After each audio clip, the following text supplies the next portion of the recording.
When God marks you for something greater, the hidden reason chosen ones walk alone have. You ever stopped in the middle of a crowded room and felt absolutely invisible?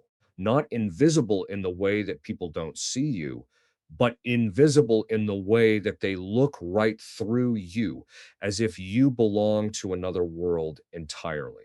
There is a particular kind of isolation that doesn't come from rejection or failure or social awkwardness. It comes from something far deeper and far more mysterious. It comes from the hand of God Himself reaching into your life and beginning to pull you apart from everything you once knew. When God marks a soul for something greater, He doesn't announce it with fanfare or celebration. He announces it with silence. He announces it with distance. He announces it with the slow and sometimes painful removal of everyone who once stood beside you.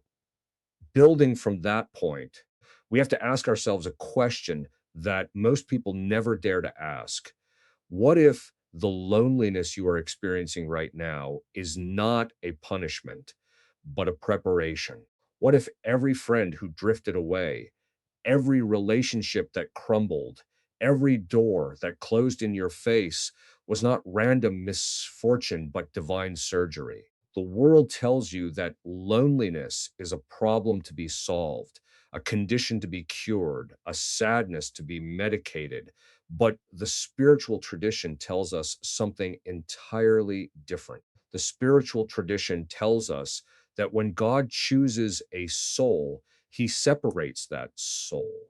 He doesn't let them walk with the crowd because the crowd moves too slowly. He doesn't let them be shaped by the opinions of the multitude because the multitude does not know where they are going. This is where the discussion shifts into something more uncomfortable, something that challenges the very foundations of how we understand our lives. We live in an age that worships connection.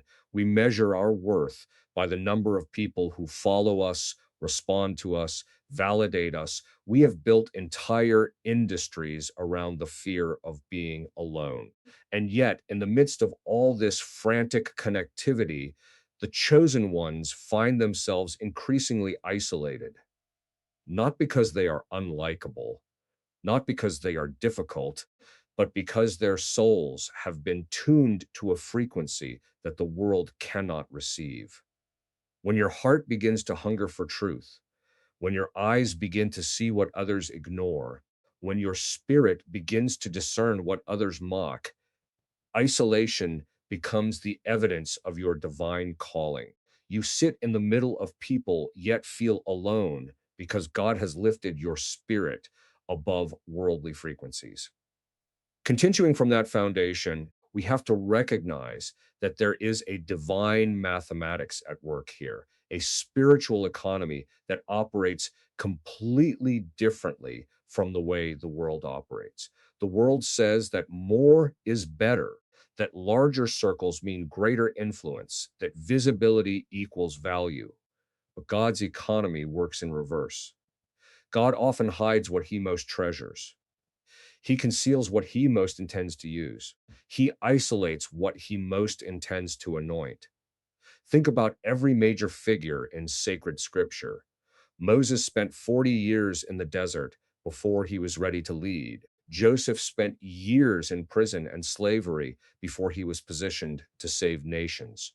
John the Baptist lived in the wilderness, wearing rough clothing and eating locusts and wild honey. Even our Lord himself spent 40 days alone in the desert being tempted by Satan. The pattern is unmistakable. Before every great calling comes a season of solitude. Before every significant mission comes a period of separation. The chosen are not built in comfort, they are built in isolation.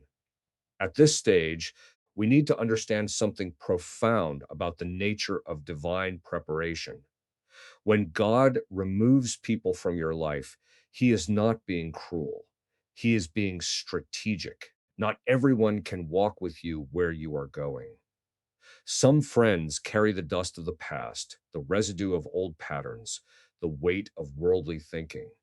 Some relationships, even good ones, block the flow of God's revelation because they keep you anchored to where you have been rather than propelling you toward where you are going. Some connections drain your spiritual strength instead of fueling your divine purpose. And so God steps in. He separates you. He hides you. He makes the phone stop ringing. He makes your name vanish from conversations. He allows people to misunderstand you, to misinterpret you, to move on without you. And while your heart aches, your spirit begins to breathe. For the first time, you realize that divine loneliness is not absence at all. It is presence in disguise. Building from that point, we have to address something that the chosen ones often struggle with, the question of why they don't fit in anywhere. There is a deep spiritual reason for this that goes far beyond personality differences or social awkwardness. When God calls a soul to something extraordinary, he begins to rewire that soul at the deepest level. He changes what you desire. He changes what you find satisfying. He changes the very texture of your thoughts and the orientation of your heart. Things that once entertained you now disturb your spirit. Conversations that once delighted you now drain your peace. You no longer find joy in gossip or emptiness because your heart has been reprogrammed for truth.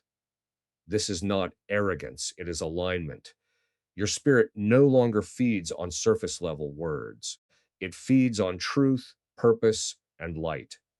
You cannot pretend to enjoy what you have outgrown. You cannot sit comfortably in darkness after seeing divine light. The more you grow in God, the fewer people you can walk with. The more you understand your purpose, the smaller your circle becomes. This is divine mathematics. The higher you go, the narrower the path. This is where the discussion shifts into for the psychological and spiritual mechanism behind this divine isolation. When God withdraws you from the crowd, he is doing something far deeper than simply removing companionship. He is detoxifying your soul from the need for human validation. He is breaking the addiction to approval that keeps so many people trapped in mediocrity. Think about how much of your energy has been spent trying to be understood, trying to be accepted, trying to be liked. Think about how many decisions you have made based on what others would think rather than what God was saying. Think about how many compromises you have made just to maintain connections that were never meant to sustain you. God sees all of this, and in his mercy, he begins to strip it away. He removes the audience so that you can finally perform for an audience of one. He silences the applause so that you can finally hear the only voice that matters. This is not punishment. This is purification. Continuing from that foundation, we have to recognize that loneliness is not just a feeling. It is a spiritual classroom. Every moment you spend alone becomes an encounter. Every tear becomes a prayer. Every silence becomes a sanctuary. You learn that you do not need company to feel complete. You need presence, God's presence. In the stillness of your solitude, you feel him whisper strength into your soul. He tells you that your path is narrow because your purpose is great. He reminds you that isolation is not rejection, but redirection. He takes the sting out of loneliness and replaces it with divine intimacy. This is why the chosen ones often find themselves in seasons where they have no one to talk to about what they are experiencing. Their battles are spiritual, not social. They fight not against people, but against unseen forces that try to dim their light. Their environment must be pure, their circle clean, their atmosphere holy. They sense energy, they feel vibrations, they discern motives. Their sensitivity is not weakness, it is divine equipment. At this stage, we need to consider what happens when people ignore this reality, when they refuse to accept their isolation as preparation and instead fight against it with everything they have. What unfolds is tragic. People who cannot accept their divine loneliness will chase any connection, no matter how toxic. They will lower their standards, compromise their convictions, and water down their calling just to have someone to walk with. They will trade their destiny for companionship. They will exchange their purpose for popularity. They will sacrifice their anointing on the altar of acceptance. And in doing so, they will never become what God intended them to become. The warning here is clear. If you cannot endure the solitude, you cannot handle the assignment. If you cannot walk alone, you cannot lead others. If you cannot be content with God alone, you will never be content with anyone. The mirror that God holds up to the chosen soul is this: do you love me enough to walk where no one else will go? Do you trust me enough to stand when everyone else has left? Do you believe in my plan enough to embrace the silence? Building from that point, we must understand that this isolation is not permanent. It is preparation, but the length of the preparation depends entirely on how quickly you learn what God is trying to teach you. The more you resist the solitude, the longer it will last. The more you fight against the silence, the more intense the silence will become. God is patient, but he is also relentless in his pursuit of your transformation. He will not let you escape the classroom until you have passed the test. And the test is this: can you still love when no one loves you back? Can you still serve when no one notices? Can you still pray when no one joins you? Can you still worship when there is no audience? These are the questions that define the chosen. Many crave the calling but reject the cost. But the chosen cannot escape the cost. It is part of their identity. They walk through betrayal, misunderstanding, rejection, and silence, yet they remain faithful. Their love for God outweighs their longing for people. Their purpose outweighs their pain. Their obedience outweighs their loneliness. This is what separates them from the rest. They are loyal in the desert. Continuing from that foundation, we need to explore what happens when the chosen one finally surrenders to divine isolation. Something shifts. The pain of loneliness begins to transform into the peace of divine companionship. You stop begging people to stay. You stop explaining your worth. You stop lowering your light to fit into darkness. You finally understand that being alone with God is not isolation, it is elevation. It is in that sacred silence that your power is reborn. You realize that those who left were never meant to stand under the weight of your calling. Only God can. The chosen ones are misunderstood because their hearts carry divine secrets. They speak truth when others speak comfort. They see beyond appearance. They feel deeply, love purely, and walk righteously. This makes the world uncomfortable, so God keeps them hidden.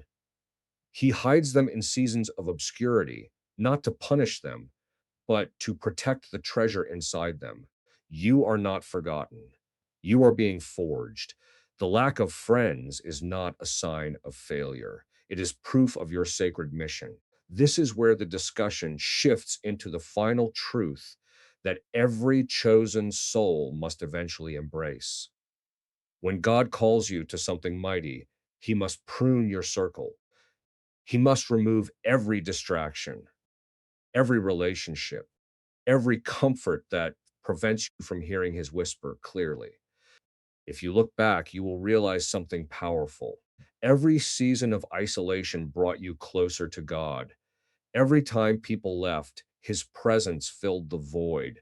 Every time you cried for companionship, His spirit wrapped you in peace. Every time you were misunderstood, he understood. Every wound that people caused became the door through which you found divine wisdom. This is why chosen ones often walk alone, because their intimacy with God replaces their dependence on people. The chosen soul does not chase acceptance, it seeks alignment with God. And when you are aligned with God, you no longer need the crowd. You no longer need the applause. You no longer need the validation. You have found something infinitely better. You have found the source of all validation.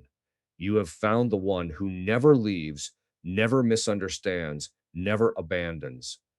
At this stage, we have to address the profound mystery that awaits those who embrace their divine isolation. When the silence has finished its work in you, when the loneliness has purified your motives, when the long nights of isolation have carved humility and power into your soul, you will rise with a peace that cannot be shaken. You will no longer crave company. You will crave clarity. You will no longer seek to be seen. You will seek to serve. You will no longer chase belonging. You will rest in divine purpose. God will have taught you that solitude was never punishment.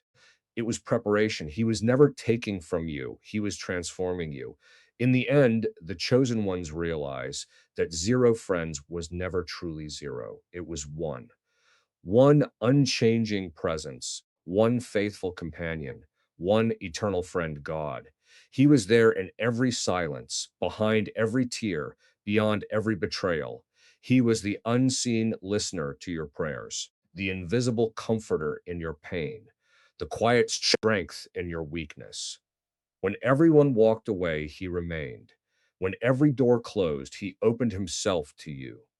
When every word failed, his whisper was enough. Building from that point, we have to understand that the chosen ones carry burdens that others cannot see. Their battles are spiritual, not social. They fight not against people, but against unseen forces that try to dim their light. This is why they cannot afford shallow friendships. Their environment must be pure, their circle clean, their atmosphere holy. They sense energy, they feel vibrations, they discern motives. Their sensitivity is not weakness, it is divine equipment. God made them spiritually alert because their assignment requires purity of perception. When they sense negativity, they withdraw. When they feel manipulation, they retreat. This withdrawal is not pride, it is protection. It is how God keeps his chosen unpolluted in a world of corruption. Some will mistake your solitude for sadness, but it is strength. Some will call your silence pride, but it is peace. Some will say you think too deeply, but that depth is divine. God has made you different.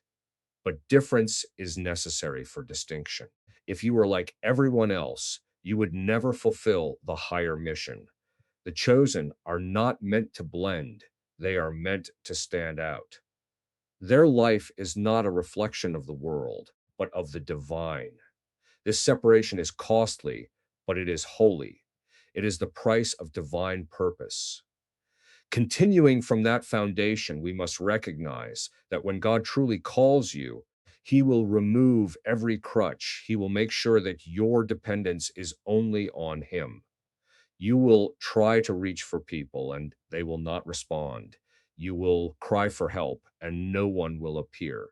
This is not cruelty, it is correction. God wants you to stop depending on what can leave and start depending on what never fails.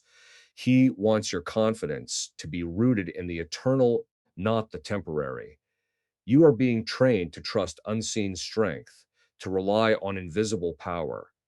This is the divine curriculum of the chosen. When you try to make friends, you will notice that conversations feel empty. When you try to connect, something inside feels distant. This is not arrogance, it is alignment. Your spirit no longer feeds on surface level words. It feeds on truth, purpose, and light. You cannot pretend to enjoy what you've outgrown. You cannot sit comfortably in darkness after seeing divine light. The more you grow in God, the fewer people you can walk with. The more you understand your purpose, the smaller your circle becomes. This is divine mathematics. The higher you go, the narrower the path. At this stage, we need to recognize the great exchange that happens in the life of the chosen. God strips you of the noise of the world so you can finally hear the music of heaven. There is a sacred loneliness that only the chosen experience. It is not a punishment, it is preparation, it is not emptiness, it is expansion. When you sit alone and your spirit weeps, know that something holy is forming inside you. God is teaching you to depend on invisible strength. He is preparing your inner world for unseen glory. When people walk away, God begins to walk closer. When doors close, He begins to open your inner eyes. When the world turns its back, heaven begins to reveal its secrets. This is why chosen ones cannot blend in because they were never meant to. The path of the chosen is not filled with laughter and crowds. It is filled with solitude and revelation. You must walk alone so you can discover your true identity in God. You must stand in silence so your spirit can hear His guidance. You must endure misunderstanding so you can learn divine patience. Building from that point, we understand that God will test your loyalty not in public applause, but in private abandonment. He will watch to see if you still trust Him when no one stands with you. He will test whether your worship remains pure when there is no audience. That is the mark of the chosen faith that thrives in silence. When God begins to elevate you, loneliness becomes your companion. But this loneliness is not weakness, it is strength in disguise. It means your spirit is too deep for shallow company. It means your purpose is too big for small minds. It means your destiny cannot be contained within social circles. God removes what you think you need to give you what you truly need Himself. When you embrace divine isolation, your spiritual senses sharpen. You begin to see through people's intention. You begin to discern energy and motives. You begin to move with divine timing. You are not like others, and that difference is divine. You were born to disturb the ordinary. Your silence carries authority. Your prayers shake atmospheres. Your walk convicts the lazy. That is why people withdraw. They cannot handle the fire that burns within you. Continuing from that foundation, we have to address the ultimate truth that the chosen ones must carry. You are a mirror of God's discipline in a careless world. You are a reminder of purity in an age of corruption. You are the standard bearer of righteousness in a generation addicted to compromise. Of course, you will have zero friends because you belong to no group, no clique, no trend. You belong to God. When you start walking closely with God, you begin to lose interest in pleasing people. The opinions that once mattered now fade into irrelevance. You realize that only one voice truly defines your destiny, the voice of the divine. God begins to strip you of the addiction to validation. He teaches you to walk confidently even when misunderstood. You learn to stand tall in silence, knowing that your worth is not determined by applause. The chosen walk with quiet authority because they know they are backed by God, not by men. The loneliness of the chosen is not emptiness, it is a sacred classroom. Every moment you spend alone becomes an encounter. Every tear becomes a prayer. Every silence becomes a sanctuary. You learn that you do not need company to feel complete. You need presence, God's presence. At this stage, we must consider the beauty that emerges from this divine isolation. The chosen ones are not lonely, they are in training. God is teaching them to listen before they lead, to endure before they influence, to surrender before they shine. Every lonely night builds patience. Every silent day builds humility. Every unanswered question builds wisdom. When God finally releases you into your purpose, you will speak with authority, walk with clarity, and live with unshakable peace. You will look back and thank him for the seasons when you had no one, because those were the seasons when you found everything: his strength, his voice, his power. There is a divine mystery in loneliness. It cleanses your motives, it removes the desire for showmanship, it empties you of pride. It teaches you to value presence over people, purpose over pleasure, purity over popularity. The chosen must be refined through these holy fires so they can carry divine glory without corruption. God cannot trust an untested soul with heavy assignments. That is why he allows isolation. It is his way of proving your heart. Building from that point, we can see the whole picture coming together. The chosen ones walk alone, not because they are unloved, but because they are loved too much by God to be distracted. They are too focused, too purified, too aware to be entangled. They are not meant to blend, they are meant to stand apart. Their hearts belong to heaven, and heaven's children rarely find comfort in earthly company. God has called them higher. And when God calls you higher, he strips away everything that cannot breathe at that altitude. When God sets his seal upon your soul, he begins to rearrange your entire world. He removes the temporary to reveal the eternal. He dismantles what is shallow to build what is sacred. This is why chosen ones find themselves walking through life with an emptiness that no friendship can fill. They look around and see people laughing, connecting, sharing their lives freely. Yet something inside whispers, "You are not meant to stay here."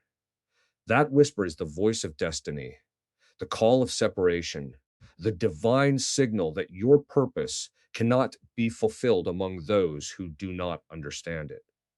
Continuing from that foundation, we have to recognize the beautiful promise that awaits those who endure. You will not always walk alone.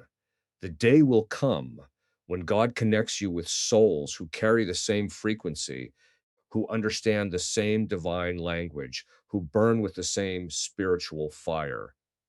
But until then, he must keep you separated because premature connection can destroy divine destiny. He must keep you hidden from wrong alliances because not everyone can handle your calling. When God finally brings the right people, they won't compete with your light. They will complement it. They won't drain you. They will elevate you. But that day can only come after you have mastered the art of walking alone with Him. God isolates his precious vessels until the appointed time. You may feel invisible now, but that invisibility is sacred. You are being prepared in secret to be revealed in glory. The world may forget your name, but heaven knows your mission. God hides his chosen in the desert so they can learn the language of the wind, the silence of the stars, and the whisper of his will. At this stage, we arrive at the final truth that every chosen soul must embrace. When you emerge from your season of isolation, you will not need friends to confirm your worth. You will not need crowds to recognize your purpose. You will know that your steps are ordered by the divine. You will walk with a strength that was forged in solitude, a wisdom that was born in silence, a peace that was cultivated in the absence of human support. You will understand that the loneliness was never a punishment. It was a gift. It was the gift of being set apart, of being prepared, of being made ready for something greater. The loneliness that once broke you has now built you.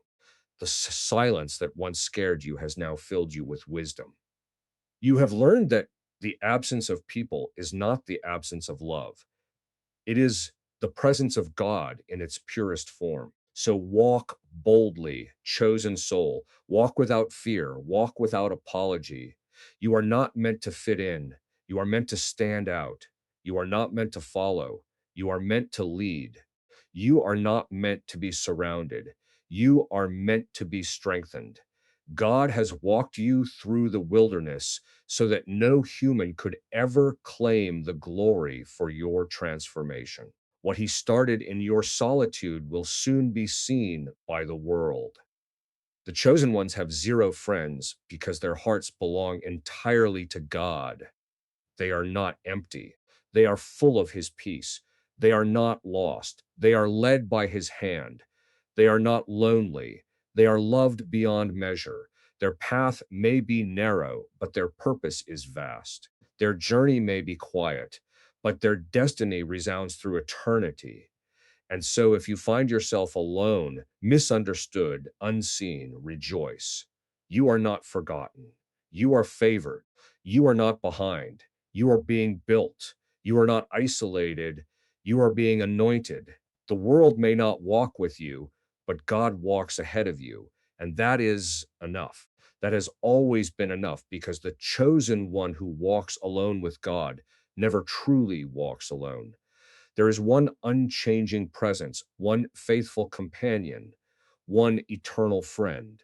He was there in every silence, behind every tear, beyond every betrayal. He was the unseen listener to your prayers, the invisible comforter in your pain, the quiet strength in your weakness. When everyone walked away, he remained. When every door closed, he opened himself to you. When every word failed, his whisper was enough. And now your spirit stands taller, not because people lifted you, but because God himself carried you. Your strength no longer depends on who stays, but on who sustains. You walk differently, speak differently, love differently, because you have been remade in divine solitude.